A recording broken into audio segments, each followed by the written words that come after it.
ان سے پوچھو کہ آسمانوں اور زمین کا پروردگار کون ہے؟ تم ہی کہہ دو کہ اللہ۔ ان سے کہو کہ کیا تم نے اللہ کو چھوڑ کر ایسے لوگوں کو کارساز بنایا ہے جو خود اپنے نفع و نقصان کا بھی اختیار نہیں رکھتے؟ کہو کیا اندھا اور آنکھوں والا برابر ہیں؟ یا اندھیرا اور اجالا برابر ہو سکتا ہے؟ بھلا ان لوگوں نے جن کو اللہ کا شریک مقرر کیا ہے، کیا انہوں نے اللہ کسی مخلوقات پیدا کی ہے جس کے سبب ان کے لیے مخلوقات مشتبہ ہو گئی ہے؟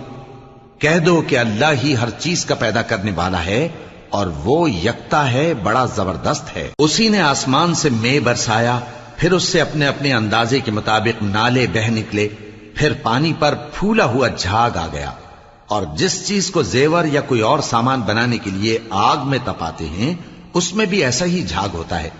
اس طرح اللہ حق و باطل کی مثال بیان فرماتا ہے۔